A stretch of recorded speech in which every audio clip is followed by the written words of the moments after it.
Muito obrigado, Cadu. Boa noite a todos. É com muita alegria e honra também que eu recebo esse convite.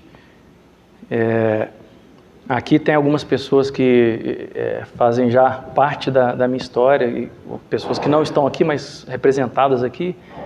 O Cadu foi meu professor, o Dr. Ivan foi professor dos filhos dele lá no Stella Matutina, e acabou me convidando para participar de uma palestra na clínica dele, que aquela palestra mudou muito meu contexto educacional, de professor, que acabou até levando ao que eu faço hoje de uma forma direta, assim.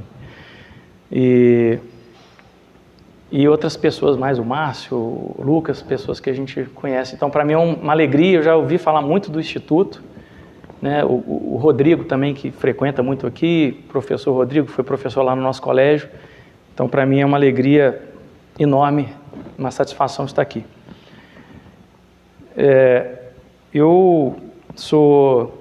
Queria me apresentar rapidamente. Sou casado, tenho 22 anos de casado e eu e a Carol temos 4 filhos.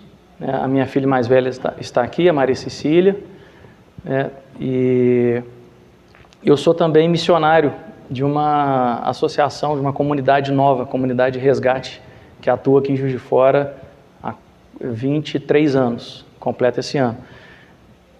Sou o diretor do Colégio Católico Resgate e hoje, esse ano, completa 7 anos de existência, mas há 10 anos já nós estamos envolvidos com esse trabalho. E, anteriormente a esse projeto, eu estava envolvido também na educação há 10 anos. Trabalhei no Colégio Academia, trabalhei no Stella.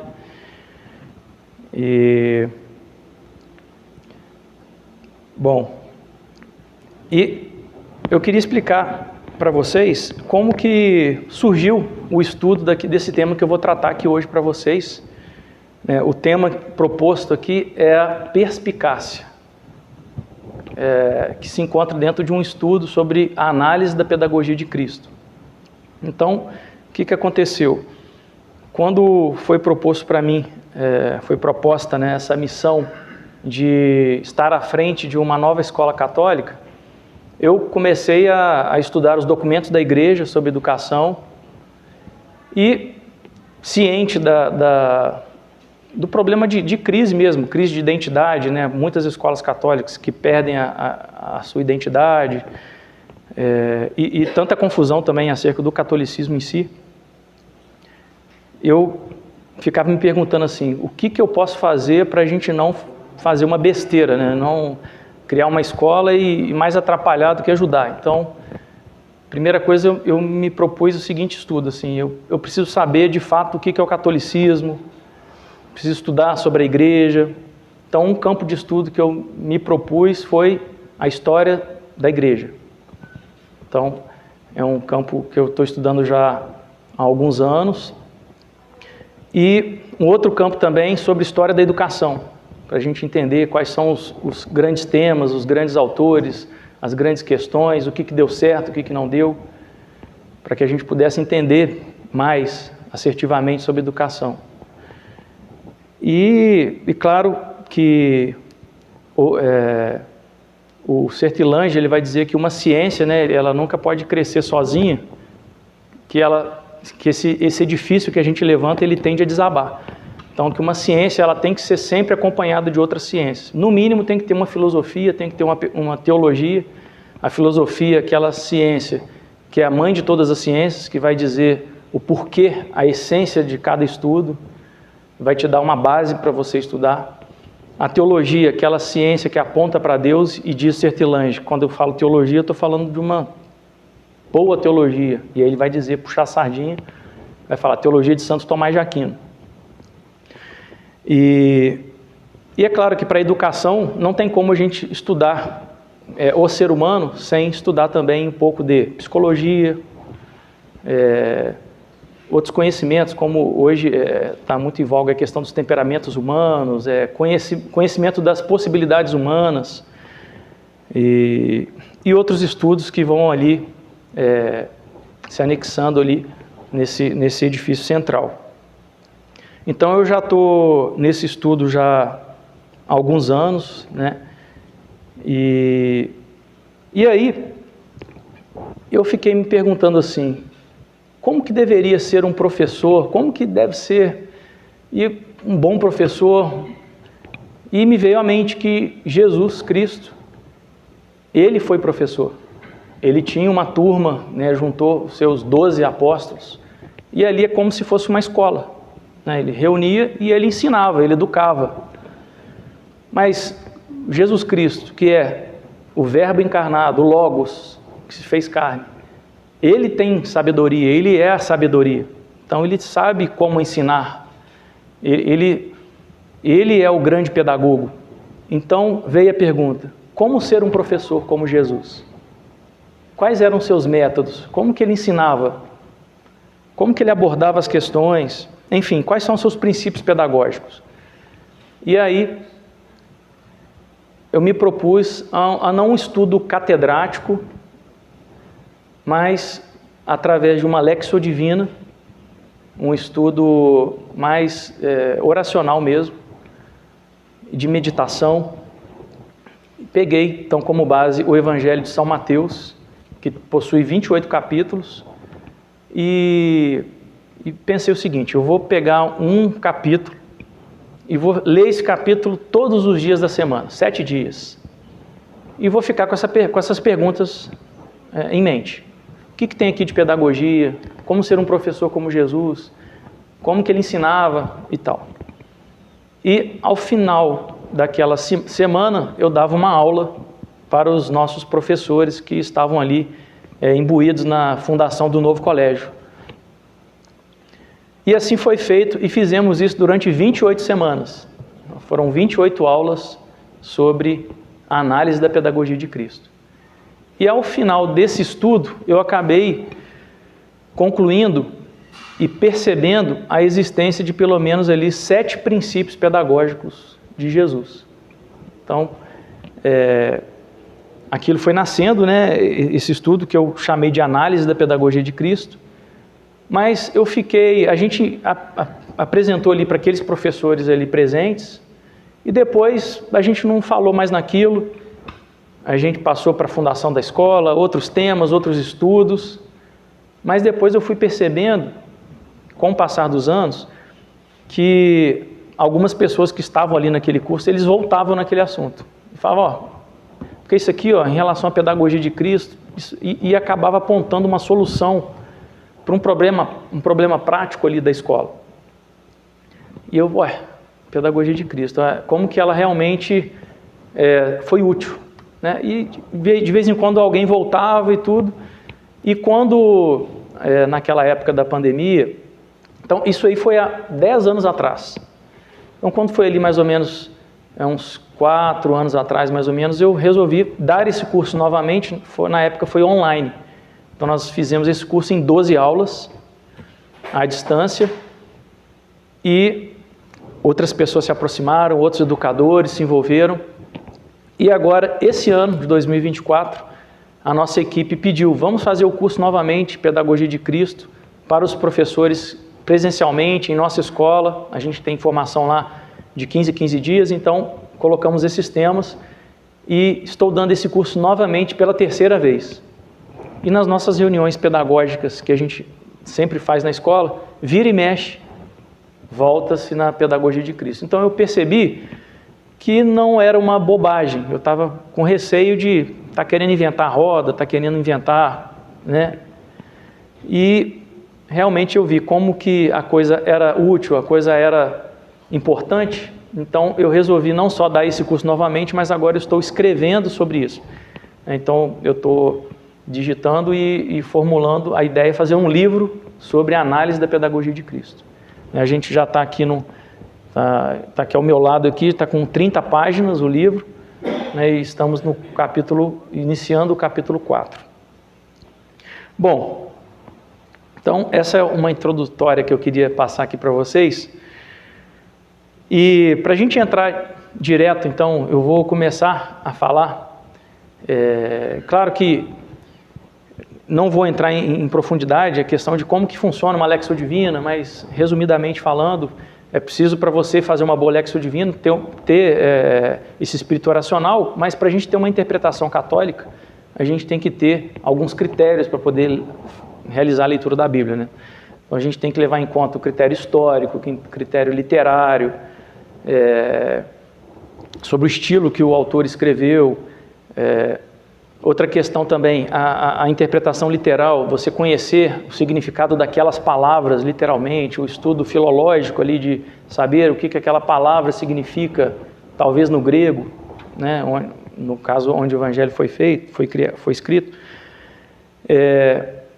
E outras questões, dentre elas também, não tem como um católico ler a Bíblia, diz a Igreja, sem levar em conta todo o contexto da Bíblia como um todo. A gente não pode pegar um versículo e interpretá-lo ao pé da letra, sem levar em conta todo o contexto das Sagradas Escrituras. E então, levando em conta tudo isso, além também de outros critérios, como é riquíssima a história da Igreja nesse sentido, né? Que é o critério da interpretação alegórica, de você visualizar no texto não só aquilo que está ali escrito literalmente, no contexto histórico, mas algo de mais profundo, né? De mais espiritual também. Isso aí os padres da Igreja fizeram muito bem isso, né? Vários teceram comentários, escreveram livros sobre a interpretação das Escrituras. Bom, então estava lá eu a começar a fazer essa leitura, e tem cada coisa muito bonita, mas agora nós vamos partir para um primeiro princípio que eu descobri. Vou ter que atropelar um pouco aqui o livro, não tem como eu contar tudo aqui, nosso tema é outro. Então, um dos princípios que eu descobri foi a perspicácia. Como é que funciona isso daí? Então, eu vou contar uma historinha que para vocês, tenho certeza que já a conhecem muito bem, que é o encontro de Jesus com Simão. Simão ele foi apresentado por Jesus, pelo seu irmão André, e diz as Escrituras que quando Jesus olhou a Simão, ele o amou naquele olhar e tal, e que deu nome para ele um apelido de Cefas, que significa pedra, que é Pedro. E aí começa uma questão assim, aí vem a imaginação também, essa coisa toda, a cabeça dos outros apóstolos, né? Assim, mas por que ele está dando esse apelido do Simão de Cefas, de pedra, gente? Por que isso? E a gente pode imaginar, né? André, já seu irmão, já fala, porque esse aí tem cabeça dura mesmo, é cabeça de pedra e tal, ele é difícil. E Pedro realmente ele é sempre narrado de uma forma assim, né? Quem estuda profundamente a personalidade de Pedro. Pessoal, pensem num aluno difícil, naquele aluno problemático, né? Que nas escolas, né? Toda a turma, né? Provavelmente onde vocês estudaram, na turma de vocês, ou quem foi professor, sempre tem um ali que é uma pedrinha de tropeço, né? Na turma, aquele aluno difícil. Então, pensa num aluno desse aí. Esse aí era o Pedro, né? Tem uma coisa muito interessante que eu queria só dar uma pincelada, no final a gente retomar isso aqui, que é quando Jesus, antes dele começar a missão dele, ele foi enviado pelo Espírito Santo para o deserto para ser tentado. E jejuou durante 40 dias e depois teve fome. Aparece para ele o diabo e fala com ele assim, transforme essa pedra em pão. Transforme essa pedra em pão. Então, estava com fome, né? Mas, quando eu estava fazendo essa Lexio Divina, eu ficava pensando, o que tem de pedagogia nisso daí? O que isso tem a ver com a pedagogia de Cristo? Transforma essa pedra em pão, né? E, para frente, nas leituras, nas avaliações, e lembrando desse aluno como pedra, né? Aquela pedra no meio do caminho, tem um poema do Carlos Drummond de Andrade que fala, né? Havia no meio do caminho tinha uma pedra, né? Só sei que tinha uma pedra no meio do caminho e tal. Uma pedra de tropeço seria. Então, levando para o lado da escola, essa pedra de tropeço seria aquele aluno chato, né? Aquele aluno que te dá trabalho, aquele Pedro, aquela pedra, né? Que só te dá problema. E qual que seria a tentação do professor de transformar aquela pedra em pão? Seria fazer o seguinte: olha, em vez de você se preocupar com esse seu aluno aí enjoado, essa pedrinha aí no meio do caminho, transforme em pão. Olha só, pensa no seu ganha-pão, no seu salário, transforme isso em pão. Esquece educação, esquece que você vai ensinar alguma coisa, que você tem que dar conta daquele menino. Pensa que você vai ganhar o seu salário no final do mês, transforma essa pedra em pão. Depois eu quero retomar esse assunto no final da nossa exposição. Mas então vamos pegar aqui o Pedro e lembrar um pouco, né, de por que realmente ele era esse aluno difícil, né? Um dos outros primeiros encontros que Pedro teve com Jesus foi quando Jesus foi fazer uma pregação. Não tinha um barco, aí ele pede um barco emprestado, o Pedro prontamente empresta o seu barco, Jesus começa a pregar ali, e depois, e naquela noite Pedro tinha pescado a noite inteira, não pescou nada, e falou assim, Jesus ao final daquela exposição falou para ele assim, Pedro, lance sua rede para as águas mais profundas e tal. E Pedro falou assim, ô mestre, eu pesquei a noite inteira, não está com peixe hoje não, a maré não está para peixe não, mas já que você está falando, eu vou, em respeito à sua palavra, eu vou lá e vou pescar. Então assim, Pedro poderia simplesmente ter obedecido, né? Mas ele já deixa uma agulhada em Jesus, não tem peixe não, eu sei o que eu estou fazendo, sou pescador e tal, mas eu vou fazer isso aí, eu vou quebrar o galho e vou lá lançar a rede. E aí ele pesca aquilo, né, aquela pesca maravilhosa e tudo e tal. E aí Pedro, ele se ajoelha, né, diante de Jesus e fala assim, afasta-te de mim, Senhor, porque eu sou o pecador. Ele é uma pessoa assim, diferente, né? Era para ele se aproximar mais ainda de Jesus. Não, se afasta, Senhor, é algo impressionante. Pedro era um cara diferente. Quando Jesus estava andando sobre as águas, Pedro, ele fala assim, ô Jesus, se for o Senhor mesmo, deixa que eu ande aí também. Jesus, vai, você está querendo, então vem. E aí Pedro, ele era, né, intrometido, né? Ele era aquele menino que queria estar lá. O pessoal, Pedro quer aparecer, esse menino, rapaz. E aí Pedro lá, de repente Pedro se empolgou e afogou, ficou com medo, e Jesus salvou o Pedro e tal. Outro dia, Jesus estava lá no alto da montanha, e uma coisa extraordinária acontecendo, Jesus conversando com Moisés e Elias. Uma coisa ali, né, quase nunca aconteceu algo daquilo, uma coisa, até hoje a gente comemora a transfiguração de Jesus. E Pedro, Jesus, gente, vocês me dão licença aqui rapidinho? Será que poderia a gente fazer umas 3 tendas aqui, só para a gente ficar por aqui? Tá tão bom aqui, né, gente? E tudo e tal. Aí quando Pedro fala isso, o que acontece lá? Acabou. Não tem mais, o Moisés foi embora, Elias foi embora. Pedro interrompeu a transfiguração de Jesus. Ele era um entrão, aquele menino, né? O Pedro depois, o que aconteceu com ele? Jesus falou com ele assim, com o pessoal, gente, eu estou ensinando aqui para vocês, mas o que as pessoas falam quem eu sou e tudo, e vocês? O que vocês falam quem eu sou? Pedro, mais uma vez, toma a frente e vai, tu és o Filho de Deus.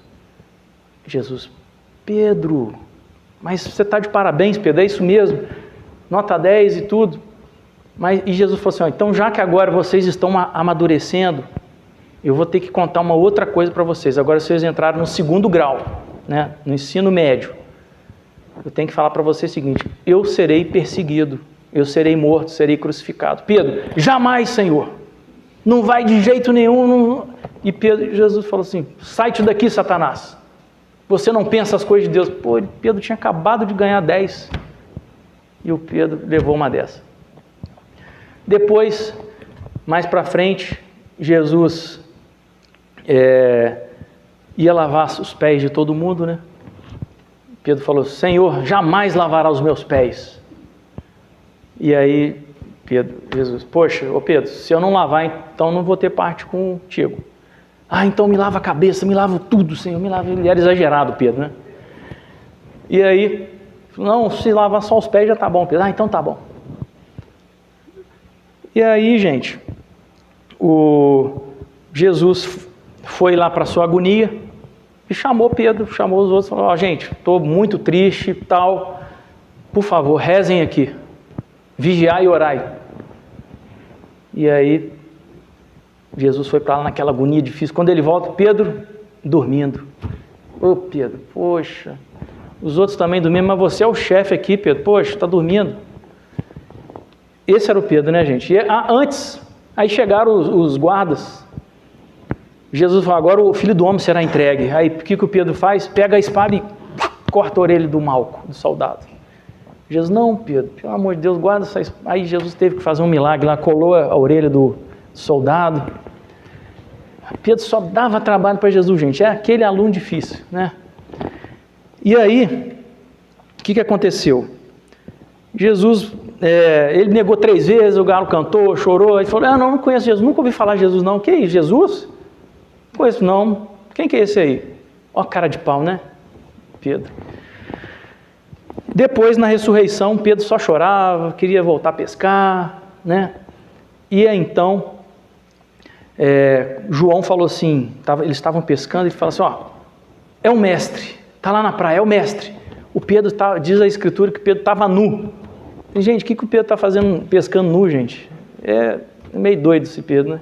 Aí ele vestiu uma coisa, mergulhou lá e foi nadando encontrar com Jesus desesperadamente.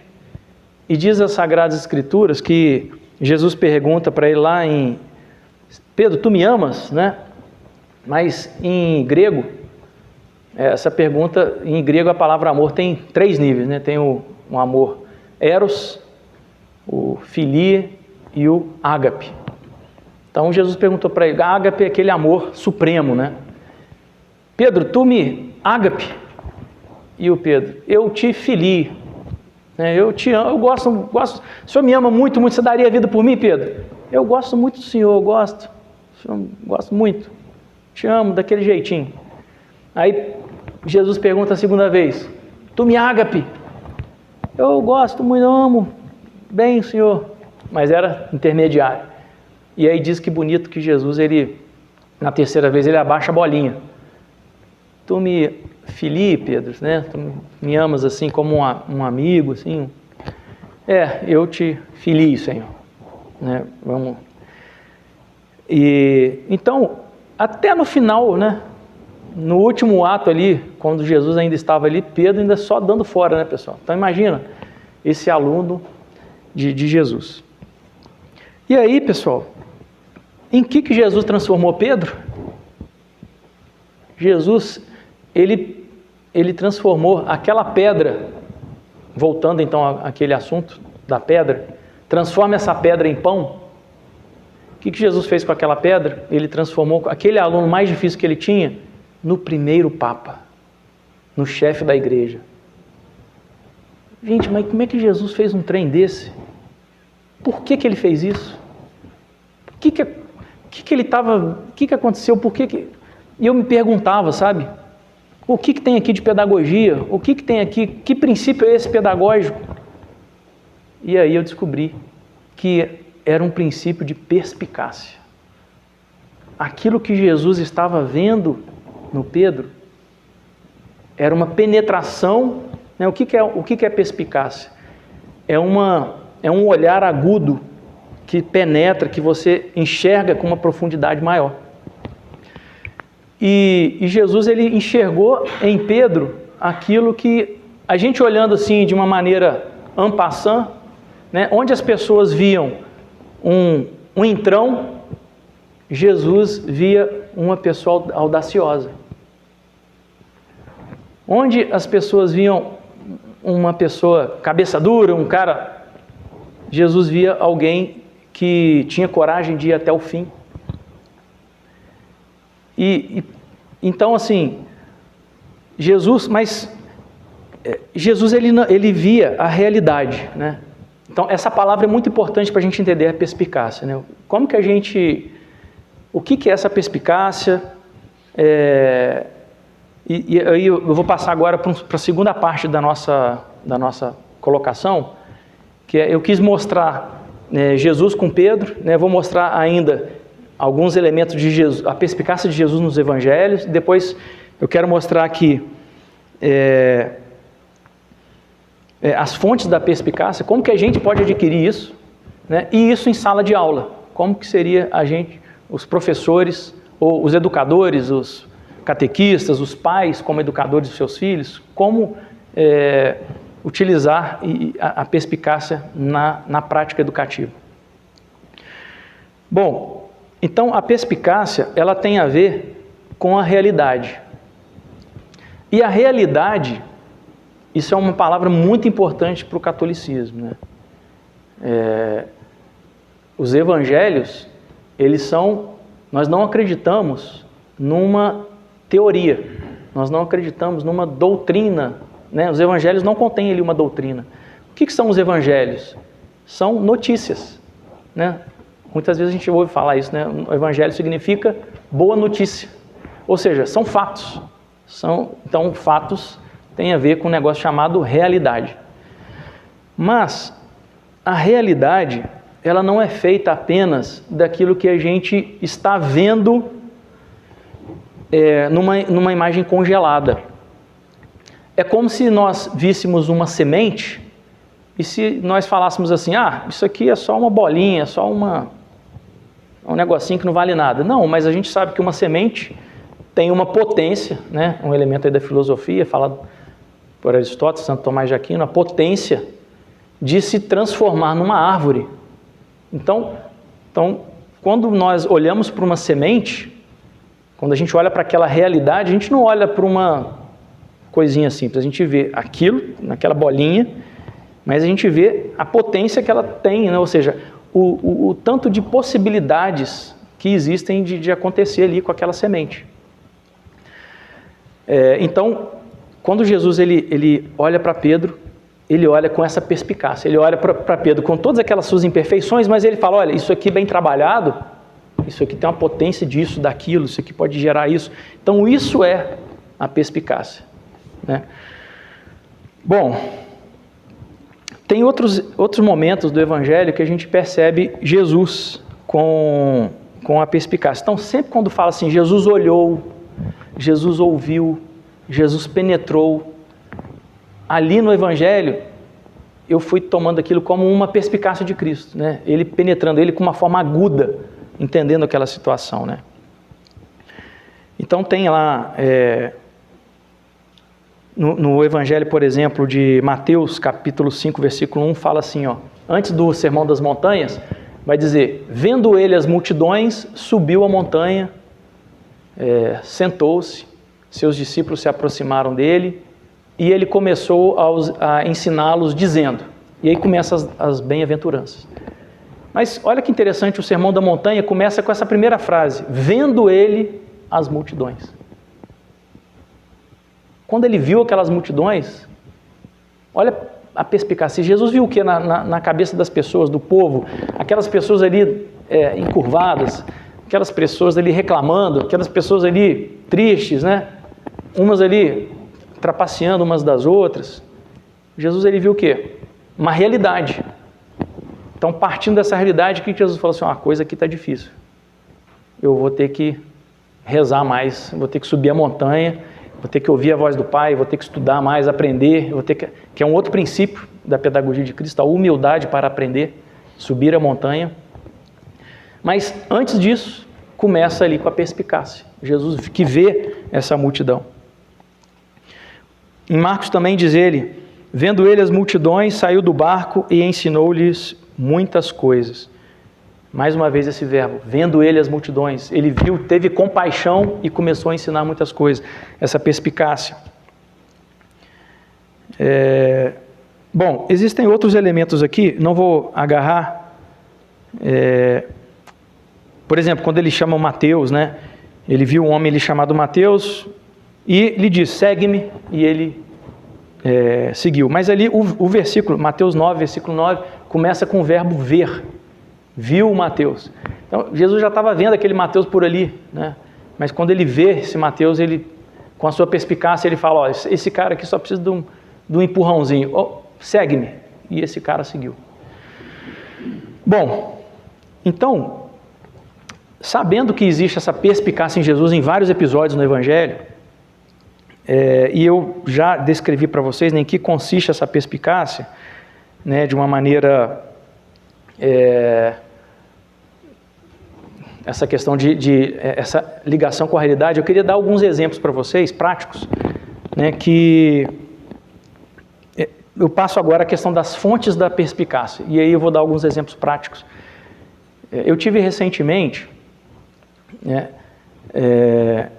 fazendo um exame de campo de visão, foi até na clínica da Vanessa, né, que era o exame de campimetria. Como é que funciona isso?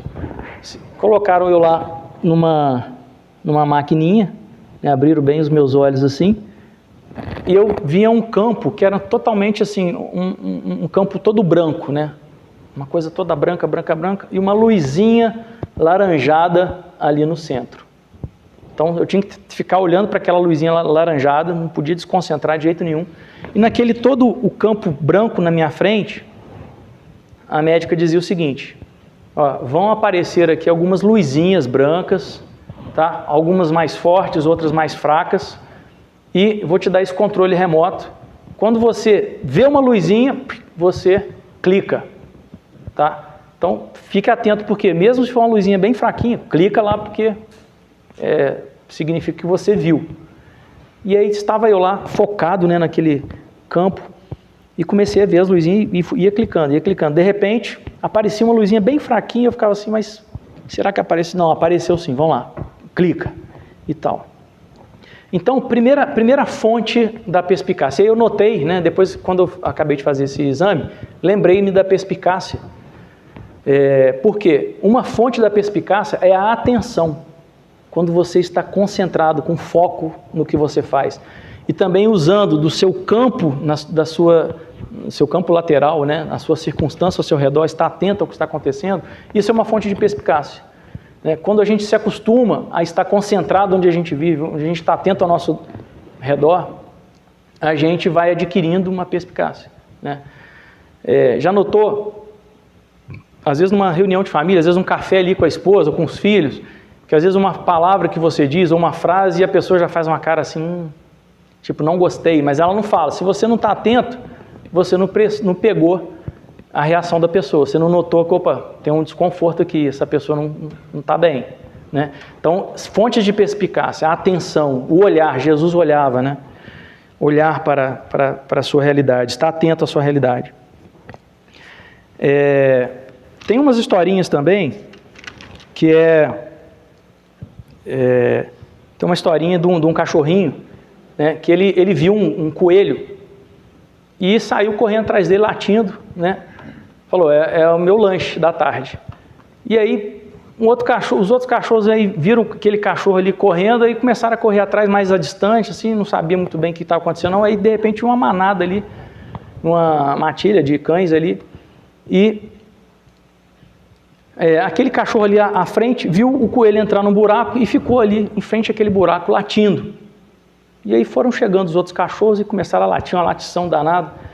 De repente um cachorro falou assim, por que nós estamos latindo aqui, gente? Bobeira, senhor, vamos embora, senhor. Aí um começou a ir embora, outro começou a ir, foi saindo. E somente aquele último estava lá latindo e acabou que no final ele conseguiu pegar o coelho. Mas por quê? Uma outra fonte da perspicácia é acreditar naquilo que você viu. Somente aquele cachorro viu e ele estava ali, né, independente da opinião dos outros cães que foram embora, mas ele sabia que ele tinha visto isso. Tem uma questão muito interessante que eu chamo do complexo de Piu-Piu. Tem aquele desenho animado do Piu-Piu do Frajola, que o Piu-Piu, passarinho, ficava fugindo do gato, né? E o gato fazia de tudo, às vezes colocava ele dentro da boca dele assim, né? O dente dele ali e tal. No episódio, assim, o pintinho quase morria, no final ele falava assim, eu acho que eu vi um gatinho. O rapaz quase morreu, poxa, não é possível. Então assim, será que eu vi mesmo um gatinho, né? Então, essa coisa de... muitas vezes a gente tem complexo de piu-piu, né? Tipo assim, você viu a coisa, né? A pessoa estava ali fora, ali, viu um cara dando uma facada no outro, o outro saiu correndo, o cara caiu duro no chão, chega em casa, você conta para a pessoa, mas será que você viu isso mesmo? Será que você não sonhou isso não? E tudo, de repente a pessoa está assim, não sei se eu vi, se eu vi, se eu não vi. Gente, uma fonte de perspicácia é acredite na realidade, acredite no que você viu, né? Não se deixe levar pelo complexo do piu-piu. Uma outra questão também, uma fonte de perspicácia também muito grande é a própria oração, a própria meditação. Você parar para pensar na realidade, parar para pensar nas coisas, parar e se perguntar, parar e perguntar a Deus, por que isso está acontecendo, né? Por que eu estou sempre cansado? Por que eu estou sempre brigando lá em casa com a minha esposa, né? Então, quando você para e medita, então aquilo vai... O pensamento, a oração mesmo, né? O próprio Espírito Santo que pode... é vivo e pode infundir em nós, né? Uma ciência, um conhecimento. Então, é uma fonte de perspicácia, de você se atentar para realidades. Quanto mais conhecimento nós tivemos dos seres humanos, das possibilidades humanas, do que o ser humano é capaz de fazer para o bem e para o mal, quanto mais eu conheço a mim mesmo, conheço o meu próximo, mais vai aguçando em mim a perspicácia. Eu olho para uma pessoa, bato o olho e falo, uma coisa muito interessante, pessoal, é um exemplo assim bem familiar, aquela dona de casa, né, que chega o marido, meio aborrecido, né, meio assim, tristonho, né, meio... E fala assim, meu marido ele é meio tristão, meio aborrecido mesmo, desde que eu conheço ele é desse jeito. Uma mulher obtusa, né, que não tem tanta penetração. A outra, aguda, né, com a perspicácia, ela fala, não, ele não é aborrecido não, ele está com fome. Conheço ele e tal, chegou hoje mais tarde e tudo, deve estar com fome. Vou fazer um bife acebolado aqui, quer ver? Faz um bife acebolado, dá pro cara e come. De repente o rapaz está feliz, parou aquela embirração danada, ele era com fome. Outro dia o cara volta lá todo aborrecido, a mulher obtusa, não, ele é aborrecido assim mesmo, desse jeito. A mulher aguda, não é isso não, ele está cansado, né? 3 finais de semana já que ele não para, né? Trabalhando direto, precisa de um final de semana ir para o clube, né? Ficar um final de semana, dar uma relaxada e tudo, e tal. Não é que foi final de semana, descansou e voltou, tudo ao normal, o cara tranquilo. O cara volta lá de um aborrecido, né? Ele é aborrecido assim mesmo, desse jeito?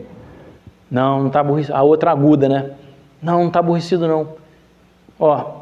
Ele está estressado, né?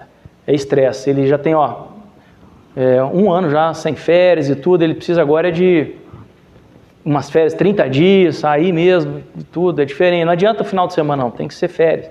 Outra vez, chega aborrecido, não, ele está estafado, precisa de um médico, precisa de tomar um remédio, precisa de algo a mais.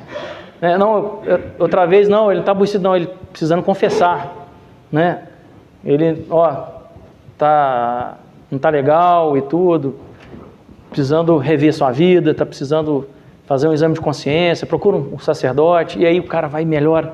Então, gente, por que eu estou dando esses exemplos aqui? Para mostrar que uma pessoa que sabe diferenciar, né, aborrecimento de fome, de tristeza, de estafa, estresse, angústia, depressão, a pessoa que ela vai adquirindo uma perspicácia, você percebe que ela vai resolvendo os problemas da sua vida, ela resolve problemas até da sua família, daqueles que estão ao seu redor. E a pessoa que não tem uma perspicácia, ela não sabe nem mesmo rezar.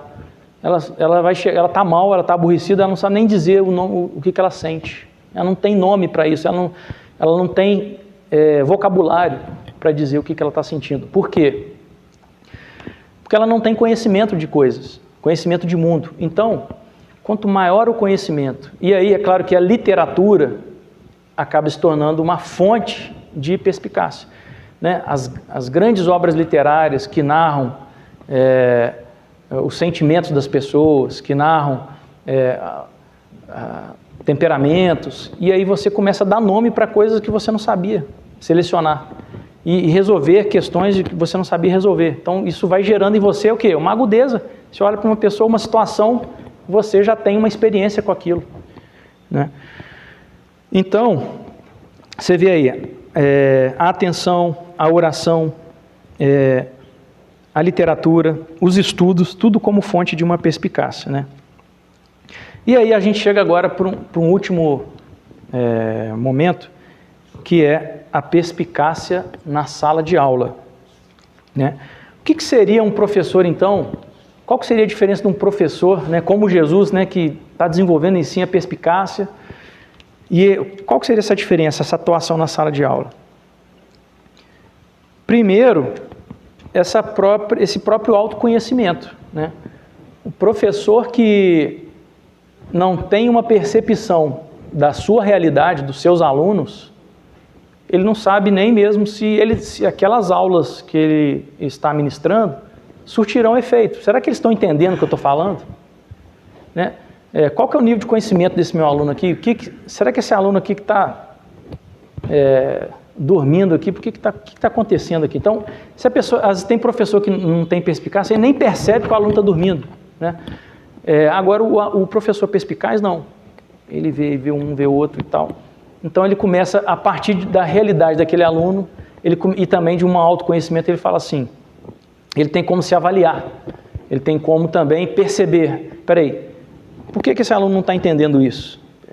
E aí ele vai ter ferramentas, como por exemplo, deveres de casa, ele vai se aproximar, né? Ele vai rodar a sala de aula, vai perceber que um aluno não está estudando, não está escrevendo, o seu caderno não está caprichado e tal. Então, aquele professor que se aproxima, que olha, que escuta, ele tem capacidade de ensinar melhor, dele perceber situações, porque a partir da realidade ele consegue desenvolver melhor o ensino. E às vezes ele acha que ele é um bom professor, né? Que ele fala difícil, que ele fala palavras, né? Uma coisa assim, ninguém está entendendo nada, mas por falta de perspicácia, ele é um péssimo professor e não sabe nem se autoavaliar.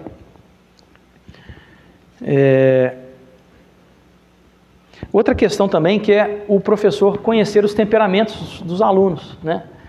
Muito interessante essa questão dos temperamentos, né? Por exemplo, tem, por exemplo, o colérico, que é aquela pessoa muito sistemática, que tem metas, que ele quer cumprir uma meta. Então, o colérico, se você quiser que ele obedeça, você fala assim, ó, quem for o primeiro aluno a acabar isso aqui, vai ganhar o troféu joinha, hein? Então, o colérico, ele já, rapidinho, ele vai querer fazer aquilo. Agora, não adianta de jeito nenhum você ir com essa técnica atrás de um melancólico. Ele não vai seguir atrás. Mas o melancólico já é um cara que gosta de perfeição, né, do belo, da coisa bem feita. Então, a abordagem que você vai ter para incentivar um aluno a estudar, se você tem perspicácia, você vai atuar com seus alunos de forma muito mais produtiva. Então, ferramentas que os professores usam, o caderno, o dever de casa, a participação dos alunos. O professor ele vai falar, ó, gente, vou fazer uma pergunta aqui, vamos ver quem que vai responder. Então, aquele aluno responde, o professor, esse aluno aqui não está entendendo nada, né? Ele tá ouvindo, a perspicácia aqui, ver, ouvir, penetrar. Então, o professor que pede essa participação, né? Olhar para o aluno, olhar para a sua feição, para as suas emoções, para as suas roupas, para a sua postura, né? Aquele aluno está lá, curvado. Então, olhar, ouvir. Atenção às falas, ele teve uma fala ali, o aluno falou isso, por que ele está falando isso? Por que ele falou desse jeito? O professor está atento. Pede para os alunos, para eles lerem. Quem pode ler aqui, por favor? Lê você agora, você. Então, isso tudo são ferramentas para ele o quê? Perceber, ver, ouvir. E, gente, e por que, para finalizar então, por que a perspicácia é importante? Duas questões que eu queria colocar aqui para a gente finalizar nossa colocação. Por que a perspicácia é importante diante da pedagogia de Cristo, diante de uma educação católica, de uma educação integral, que a gente educa a pessoa para valer por um todo? Diz a palavra de Deus assim, que aquele que ama a Deus, a quem não vê, né, mas não ama o seu irmão, a quem vê, é um mentiroso. Então, a perspicácia é uma forma de amor. Se você não vê, se você não enxerga, se você não sai de si para amar o seu próximo, se você não quer perceber o outro, não quer ouvir o outro, né, não quer, enfim, realmente interagir com aquele seu aluno, então você não é de forma alguma um professor, um educador, né? O São João Bosco diz que muitas vezes as pessoas elas não gostam da escola, ou não gostam de educação e tudo, por N motivos, né? Às vezes por um trauma, às vezes por uma birra, às vezes por N questões. Mas o São João Bosco, no seu método preventivo, ele diz o seguinte, que todas as pessoas elas têm um ponto acessível ao bem. Tem algo ali naquela pessoa que é a imagem e semelhança de Deus. Tem ali uma ponta de esperança, tem um ponto motivador, né? Então, se o professor que é perspicaz, ele vai encontrar, né, o que leva aquele aluno a querer ir para frente, né? A querer melhorar. Até mesmo aquele aluno que fala assim, olha, pô, eu estou chateado aqui que eu não consigo melhorar, eu não consigo estudar, eu não consigo... vocês estão me corrigindo aqui, eu não consigo ir para frente. Eu falei, cara, isso que você está pensando já é bom. Você está triste por não estar conseguindo melhorar, isso já é algo bom em você. Significa que você quer melhorar. Então, não desista de você. Enfim, é um ponto que você tem para incentivar o aluno a ir para frente, né? E para finalizar, gente, quem que é esse Pedro que Jesus educou? Esse aluno difícil? Somos nós. Nós somos esse Pedro. E naquele Pedro, que não só outras pessoas ficam zoando, ele é cabeça dura e tal, por isso que ele chama pedra e tudo, mas muitas vezes nós mesmos somos esse Pedro. Eu vou pescar, eu desisto, eu não tenho jeito mesmo não, gente. Já tem tantos anos e não consigo melhorar, já fiz aquilo de novo, já pequei de novo, já briguei de novo lá em casa, Então nós somos esse Pedro. E Jesus, ele vê em nós, né, com a sua perspicácia, aquilo que nem nós mesmos vemos. Então, algo que a gente pode tirar disso daqui também para a nossa vida particular que nós possamos acreditar nesse olhar de Cristo, né? Que a gente possa deixar se olhar por esse olhar, né, de Deus, esse olhar que é onisciente, e que a gente possa aceitar a nossa realidade, né? Aceitar a sua realidade tem um pouco a ver com a perspicácia, e um fruto disso daí, muito interessante, né, é o chamado louvor, né? Quando você agradece a Deus, quando você louva por qualquer coisa, fui ali ao médico, não sei o que, deu o diagnóstico, estou com câncer. Vou louvar, vou agradecer. Obrigado, Senhor, porque eu estou com câncer. Obrigado porque aconteceu esse acidente. Obrigado porque eu repeti o ano. Sei lá, aceitar a sua realidade. Obrigado porque mais uma vez eu não consegui, né? Eu fui esse Pedro, mas Jesus falou assim, vós sois o sal da terra, vós sois a luz do mundo. Então, que a gente possa deixar esse olhar de Cristo, essa perspicácia, também nos curar, né? Também ser essa ponta de esperança para nós.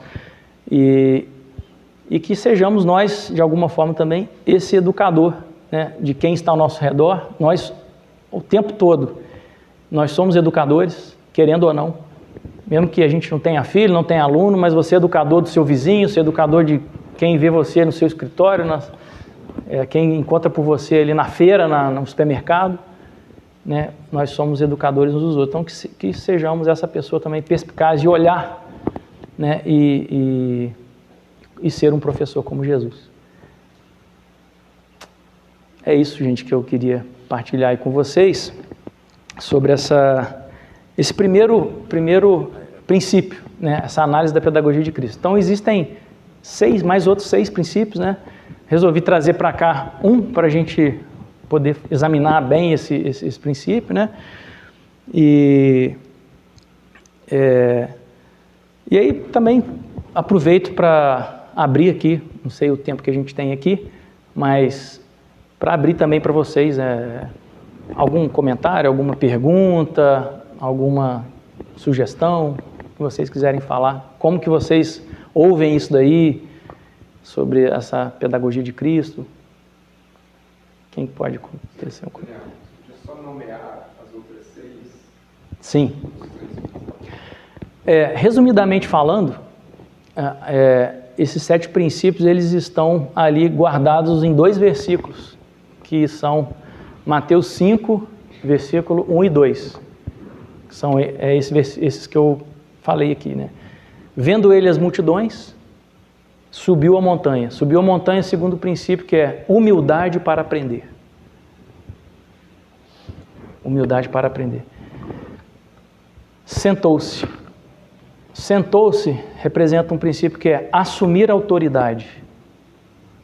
Depois que ele, com a perspicácia, uma vida de oração e estudos, que ele aprende, né, estuda, reza, né? Então ele foi aprendendo entre perspicácia e humildade para aprender. Perspicácia e humildade para aprender.